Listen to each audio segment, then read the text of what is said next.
Thinking about summer appetizers, parties. We have celebrity chef Bob Blumer in studio. There he is. There you go. We'll talk to him in just a couple of minutes. Thanks for coming in, Bob. Also ahead, one head-banging bird that doesn't want to... Now we'll throw things over to you, Keri. All right, thanks for that. Canada's largest consumer show, Eat Vancouver, is happening this weekend at BC Place, and celebrity chef Bob Blumer is in town for the event, and he joins us here. Thanks for being in studio with us. My pleasure. Thank you so much, and came all the way in for CTV News at noon as well. You're making three things for us today. Zesty olives. I'm gonna look at the prompter for this. What's the other one? You don't even need to worry about it. You know what? This is Let's start with the almonds, because that's the most difficult one, right? But nothing is difficult.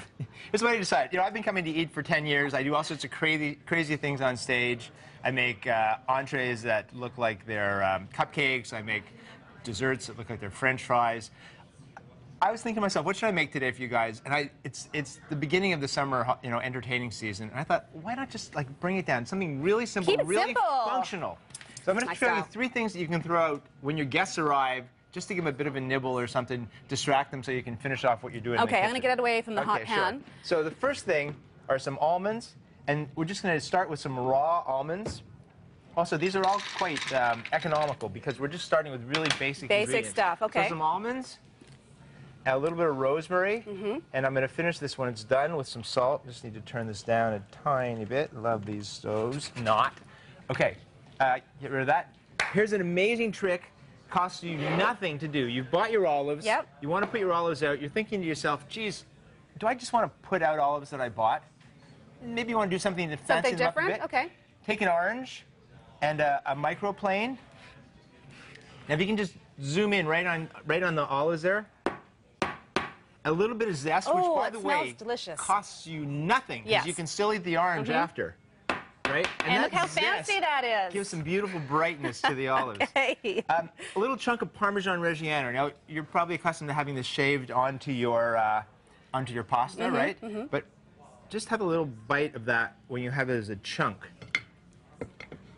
Really good. That's amazing. Now, so good. Watch what happens when I just take a knife, chunk it into little bits like this, so that nice, you know, a nice little rustic look.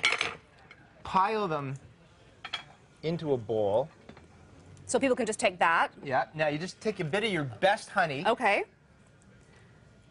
Some people might scream doing that. Just a little over top.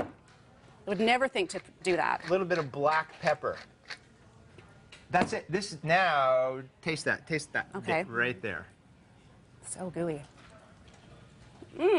Really different. Really different and just tons of flavor, right? Really. Yep. Kind of explodes in your mouth. So are those zesty olives? Yes, they are. Okay. Now they are. Now they are. And these almonds, you just want to cook them until they start to brown and let them cool a little bit. Add a little bit of salt like this. And after they cool down, they're going to have a really nice crunch. They're going to have all that rosemary flavor, that nice saltiness. And there you go. In about as much time as we've taken, which is about 3 minutes, with a little more time for the almonds to cook, you've got 3 bites that your guests can enjoy while they're there. Fantastic. Let's talk about Eat for a second. Yeah, well, what are you going to be doing there? 2:30, a throwdown with me, Rob Feeney, and David Rocco. This is tomorrow. No.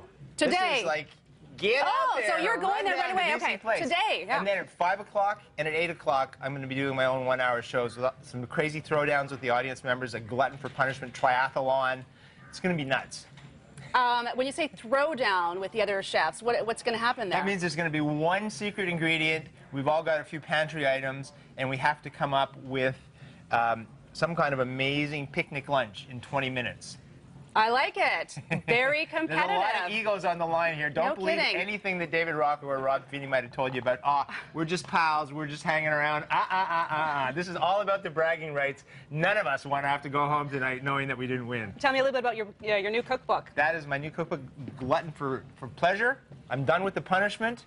No more punishment. I had 5 years of punishment on my show, Glutton for Punishment. Now it's all about the pleasure. These are all my favorite recipes from the last 20 years. Some of my action adventures, some crazy stuff that I've done. I've put it all together in this one book.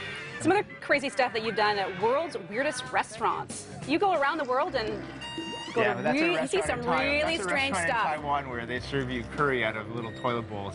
What did you think when you first heard of that? I thought it was crazy, and then I went and I thought it was crazy when I ate there, only to discover that it's so popular as a franchise. Wow. What's the craziest thing you've seen in your travels? Well, I did have a monkey serve me beer in a small izakaya. You don't hear that very often. Well, I've had a few waiters in this town that, well, no, I'm sorry. I'm not even going to go there. And what else did we have? We had one restaurant in New York City. It was a pop-up nudist restaurant where all the diners were butt naked. And let me tell you, nudists are the last people that you want to see naked. Yeah. Did you participate in that? Well, in the beginning, it was really odd to be amidst all of these naked people.